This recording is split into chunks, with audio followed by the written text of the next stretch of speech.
beras tuh benar-benar jelas banget itu inflasinya kelihatan banget ya. Karena dulu itu guys di 2 tahun yang lalu sekitar tahun 2023-an lah ya, 2022 2023 itu beras tuh kalau kita punya uang 1 juta itu bisa dapat beras tuh berarti 40 kiloan guys, sampai 50 kiloan guys kalau punya duit satu mang ya 1 juta tuh, karena beras tuh 200.000 tuh kita dapat 10 kilo. Halo guys, assalamualaikum warahmatullahi wabarakatuh. Selamat sore teman-temanku dimanapun kalian berada. Kembali lagi bersama aku di sini guys, Ojak di channel yang penuh suka duka ini guys. Ini kebetulan baru pulang kerja guys. Pulang kerjanya hari ini nggak lembur, jadi langsung pulang guys, cepet dan masih bisa lihat senja nih guys. Nih lihat nih, suasana belakang rumah gue guys. Tuh, ini mataharinya udah tenggelam guys. Jadi masih bisa buat video guys. Jadi guys, hari ini tuh tanggal 14 Februari. Ya, tanggal 14 Februari itu guys, ternyata di Jepang itu ditandain sebagai hari laki-laki guys. Jadi Valentine katanya ya. Nah, aku bingung tuh, orang Jepang tuh pas kemarin itu tanggal 13 Februari tuh pada bilang, besok dapat coklat enggak? Besok dapat coklat enggak? Kata aku teh, "Nah, emang besok ada apa?" gitu kan ya. Kan besok Valentine katanya, hari Valentine. Kata aku teh, enggak lah, dari siapa aku dapat gitu kan ya. Terus emangnya kalau misalkan hari Valentine emang dapat coklat? Iya, jadi kalau di Jepang tuh katanya ya, kalau tanggal 14 Februari itu cewek ngasih coklat ke cowok katanya gitu. Wah, kata aku teh, aku pacar aku di Indonesia nggak ada yang ngasih kayak gitu. Wah, sayang ya gitu, kasihan kamu. Nah, pas hari ini guys, ternyata hari tanggal 14 Februari ternyata guys, aku dikasih coklat sama ibu-ibu yang kerja satu line sama aku guys. Nah, ternyata itu semua laki-laki di situ dikasih guys, dikasih coklat. Jadi ibu-ibu itu hari itu ya bawa sekresek guys, bawa sekresek, kayak coklat lah gitu. Terus dikasih ke setiap laki-laki yang ada di situ ya, mau yang udah tua, mau yang kayak aku yang masih muda gitu kan. Kata-kata terus aku kan arigatou gozaimasu gitu kan, itadakimasu. Iya iya kata dia. Tapi tene gitu kan, hari ini karena apa, hari laki-laki katanya gitu. Nah terus aku nanya lah ya sama yang lainnya, sama kakek-kakek yang lain, aku tanya, kok kalau di Jepang emangnya gitu ya, maksudnya tuh yang ngasih cewek ya ke cowok gitu kan, nggak cowok ke cewek gitu kan. Enggak, jadi tanggal 14 Februari katanya dari cewek ngasih ke cowok, nanti tanggal 14 Maret nah itu dari cowok ngasih ke cewek, kebalikan. Nah kemudian dijelasin ya, jadi ini tuh di Jepang tuh sudah ada katanya tuh sejak berapa tahun lalu, sejak dia masih kecil lah, sejak kakek-kakek itu masih kecil ya, bukan kakek-kakek ya, yang sekarang umur 50 tahun. Nah waktu kecil tuh udah ada ini aksi ini. Nah aksi ini tuh waktu itu tuh dibuat untuk agar coklat tuh laku gitu guys. Jadi ada alasan terselubung lah di dalamnya. Jadi biar coklat-coklat itu laku ya di supermarket, di mana tuh jadi ada aksi itu. Aksi di mana tanggal 14 Februari cewek-cewek ngasih coklat ke cowok. Terus nanti tanggal 14 Maretnya dari cowok-cowok ngasih ke cewek. Itu aku baru tahu guys. Nggak tahu, aku baru tahu aja ya. Soalnya selama 3 tahun aku kerja di Jepang ini ya, pas di sana gitu kan ya. Kan aku kerja nggak ada sama yang cewek ya. Jadi nggak tahu tuh. Nah hari ini baru ngalamin, oh ternyata ada kayak gitu ya, gitu. Jadi aku mau share nih ke teman-teman semua. Dan kebetulan juga guys, tadi hari ini tuh ternyata ada sistem baru juga ya di Jepang ya, kayak perhitungan lembur, terus juga kayak perhitungan jam masuk kerja sama jam pulang kerja itu sekarang mulai diperketat guys. Dan juga ya di tahun 2026 ini guys, di Jepang itu ada kenaikan gaji kan ya.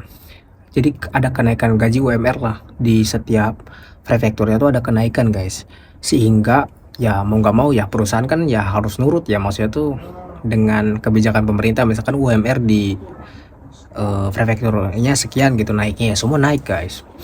Nah jadi perusahaan itu banyak yang gimana ya, aku lihat sih ya perusahaan tuh kayak kolaps. Kalau kolaps sih enggak ya guys ya, kayak mengefisiensi guys sekarang tuh. Jadi perusahaan tuh kayak labakan lah guys, karena kan sekarang bayarnya tuh jadi lebih mahal guys, bayar pekerjanya tuh jadi lebih mahal kan. Misalkan kita ada kenaikan 500 yen aja 50.000 per orang, ya kan? Itu kan dikali semua jumlah karyawan naik semua gitu kan. Sedangkan permintaan barang atau permintaan orderan itu kan belum tentu naik ya kan. Semua perusahaan tuh belum tentu naik, guys. Jadi gaji naik, tapi permintaan order di setiap perusahaan tuh eh nggak stabil. Kayak di perusahaan aku, guys. Di perusahaan aku itu nggak stabil. Jadi kadang permintaannya tuh lagi banyak ya kan. Itu orderannya lagi banyak, ya perusahaan jadi keuntungan juga jadi bertambah gitu kan, banyak. Tapi kadang-kadang perusahaan tuh bener-bener nggak ada barang ada, guys. Jadi ada beberapa line itu dia nggak dapat orderan itu, jadi ya otomatis kan turun ya kan, keuntungannya turun. Nah jadi makin ketat yang aku rasakan ya di tahun 2026 ini, di perusahaan ini tuh makin diperketat. Kayak lembur tuh bener-bener apa ya, bener-bener diperketat ya, guys, gitu. Kalau dulu tuh di tahun 2025 tuh, kalau misalkan kita lembur tuh kita yang ditanya gitu, kayak hari ini lembur jam berapa gitu kan, sampai jam berapa jam gitu kan. Nah nanti leader kita yang nentuin, kayak misalkan oh ini 2 jam, ini sejam gitu kan, ini setengah jam kayak gitu. Nah kalau sekarang tuh bukan dari kayak leader kita yang nentuin, tapi kayak di atasnya leader lagi yang nentuin gitu, harus jam sekian harus selesai, jam sekian harus selesai gitu. Meskipun ya memang nanya dulu kan ke kitanya kita selesai jam berapa, tapi lebih ketat gitu sekarang tuh. Terus kalau dulu tuh kalau lembur tuh nggak perlu kita nulis alasannya tuh ngerjain apa gitu kan, atau ada barang yang harus diselesaikan segera atau gimana gitu. Kalau sekarang tuh harus, guys, jadi harus jelas tuh alasannya apa. Terus kalau misalkan dari atasannya disuruh sampai jam segitu, itu harus jam segitu udah keluar gitu. Kalau dulu tuh enggak, misalkan nih kata ya misalkan kita nentuin sampai jam 7 ya kan, lembur sampai jam 7 misalkan lembur, tapi karena nanggung ini barangnya belum selesai, jadi kita agak apa namanya teh molor gitu kan, jadi jam setengah 8 baru pulang.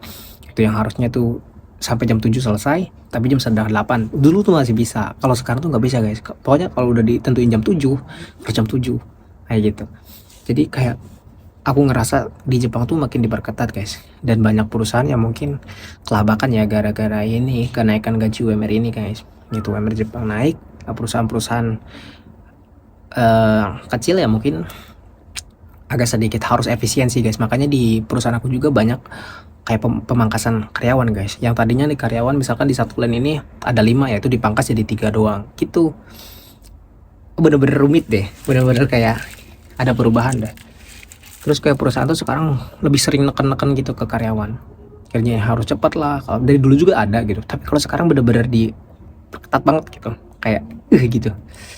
Nggak tahu ya kenapa ya, masalah waktu lebih kibishi sekarang, lebih ketat.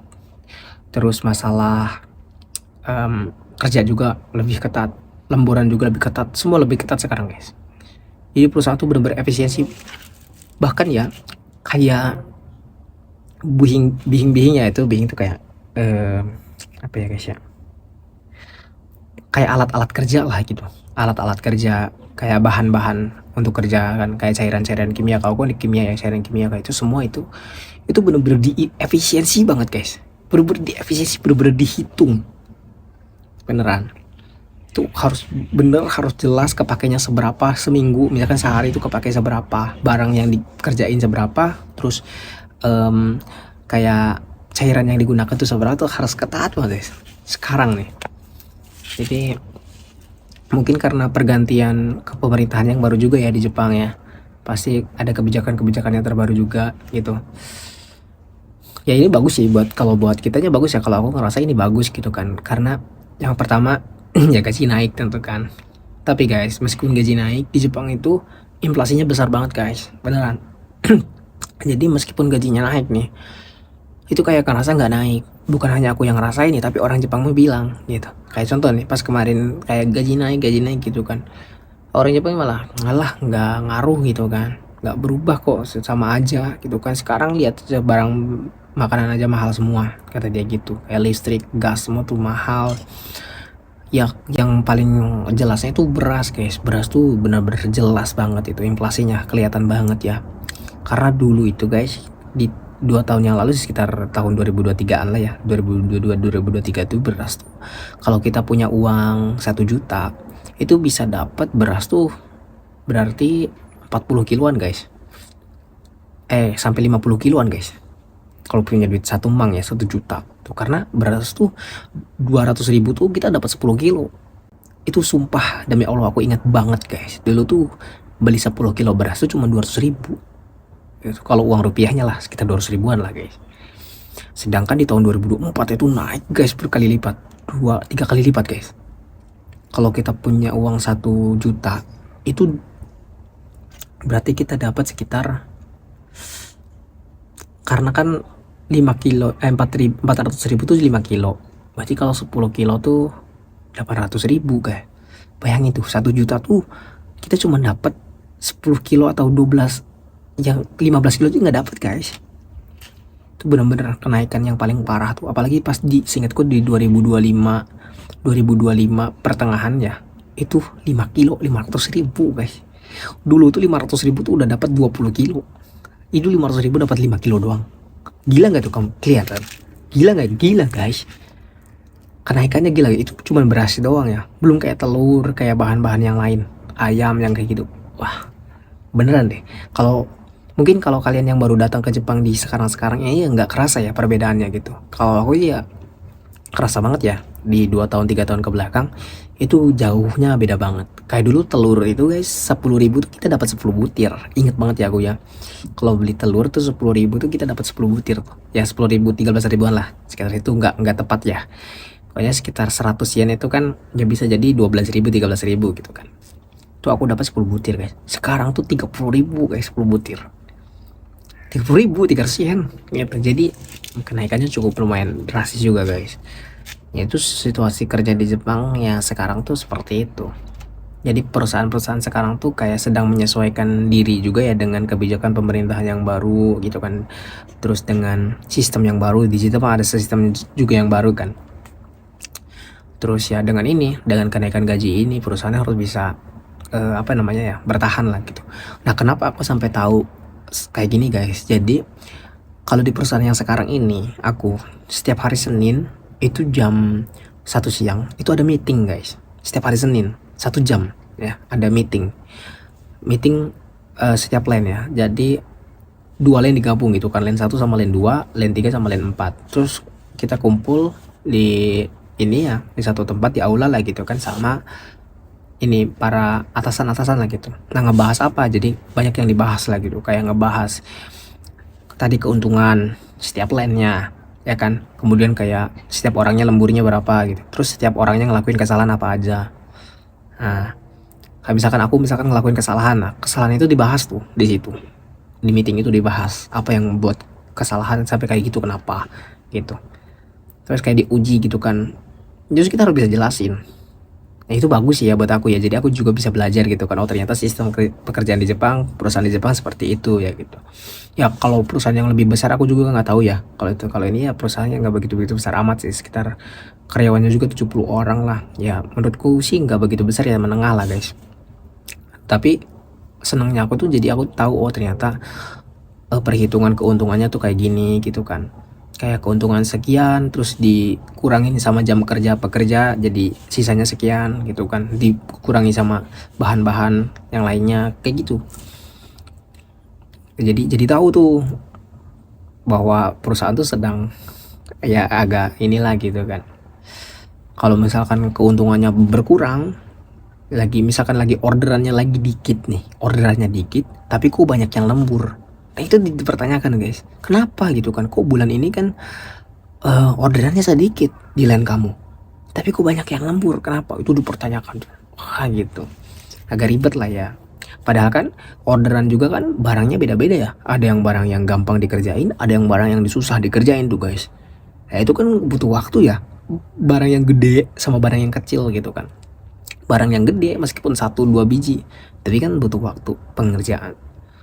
Nah, jadi ya seperti itulah sekarang ya kalau di pabrik kayak gitu guys. Kalau sekarang, kalau dulu tuh kita nggak pernah tahu meeting, nggak pernah tahu apapun tentang perusahaan, jadi udah kita kerja aja gitu. Kalau sekarang tuh nggak bisa guys, Jadi kayak Jisusei juga ya, kayak Jisusei itu benar-benar ditekan guys.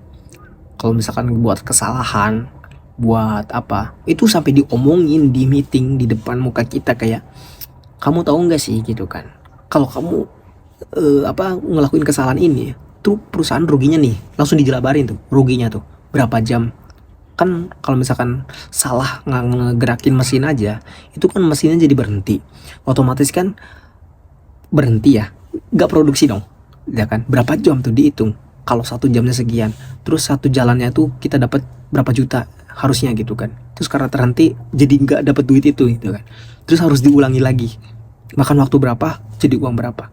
Tolong semua orang harus bisa berpikir ke sana katanya gitu, sampai digituin guys. Sekarang tuh benar-benar kayak top sih, top sih menurutku, itu bagus sih gitu. Bagus lah, justru bagus lah kayak gitu kan. Jadi kita juga belajar ya kan, jadi kita juga mau belajar guys, ngelakuin kesalahan terus kita jadi belajar, oh iya gitu. Karena kita juga jadi berpikir, oh suatu hari nanti kalau kita jadi pimpinan perusahaan, suatu hari nanti kita punya perusahaan ya kita, oh kayak gini, jadi tahu guys gitu. Jadi ada tekanan juga tuh, bahkan sampai ditulis pakai bahasa Indonesia di situ, ini kerugiannya segini loh gitu kan. Kalau kamu lakuin kesalahan ini kerugiannya sekian sekian sekian, tolong ya miliki kesadaran gitu untuk jangan ngelakuin kesalahan atau kayak gimana kayak gitu guys. Itu tapi ya namanya juga kerja kan. Di setiap pekerjaan kesalahan itu ya harus kita ubah jadi sebuah pelajaran untuk di masa yang akan datang gitu. Jangan sampai kesalahan ini terulang gitu. Makanya di Jepang tuh setiap kesalahan tuh berarti guys gitu. Jadi jangan sampai kesalahan itu berlalu begitu aja. Makanya setiap kesalahan itu di Jepang tuh kayak bener-bener di ini apa ya namanya teh, diuji, dikaji ulang. Jadi sama atasan meeting lagi, dikaji lagi, terus sama kita juga di ya gitu. Jangan sampai ngelakuin kesalahan yang sama gitu. Jadi kita berkembang juga guys. Aku pun kayak gitu ya, awal-awal masuk ke perusahaan yang sekarang, maksudnya ya di job yang sekarang lu kayak yang ngelakuin kesalahan gitu, tapi jadi belajar kan, jadi tahu ya namanya kayak baru kan, kayak nggak tahu kan kita salah-salahnya di mana gitu kan, kayak celah-celahnya yang harus bener-bener dikerjain dengan bener gitu, diperhatiin dengan bener, ini itu nggak tahu guys. Bahkan orang yang sudah lama pun kayak gitu masih banyak salahnya, masih banyak nggak tahunya gitu.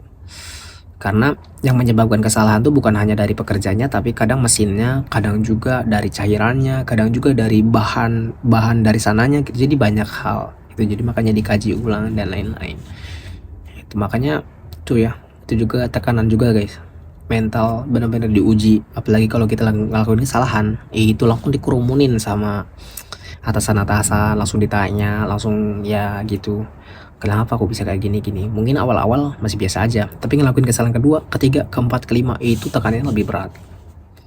Itu sih guys. Jadi harus siap ya, siap kayak gitu. Ya sekelas info aja guys, ini buat teman-teman yang next mau kerja ke Jepang juga, yang lagi persiapan gitu kan. Barangkali kalian butuh informasi seperti ini, ngobrol-ngobrol kayak gini kan. Ya aku cerita aja guys, curhat mumpung ada waktu kayak gini kan. Mudah-mudahan ada manfaatnya ya. Oke, informasi lah gitu kan, sikit-sikit, tipis-tipis. Kalian jangan lupa tuh, oh ternyata di Jepang tuh kayak gini ya gitu. Tapi nggak semuanya ya guys ya, nggak semua, jangan sama ratakan, karena kan banyak ya, beda job, beda kerjaan, beda perusahaan, beda orang yang nyeritain gitu, beda pengalaman, beda cara pandang gitu. Mudah-mudahan ada manfaatnya deh dari video kita kali ini. Oke, besok libur, insya Allah kita jalan-jalan lagi guys, kita belusukan ke tempat-tempat yang lain. Pokoknya komen-komen aja guys, kalian komen-komen, bang ini bang ya bang gitu kan, biar aku juga banyak ide guys, biar aku banyak bikin konten-konten gitu kan. Kalau kalian suka dengan kontennya kayak gini, kita ngobrol sharing gitu kan, next aku bakal bikin lagi gitu kan, apa informasi yang bisa aku share ke kalian. Oke, see you guys next time. Terima kasih ya, salam SCTP, assalamualaikum.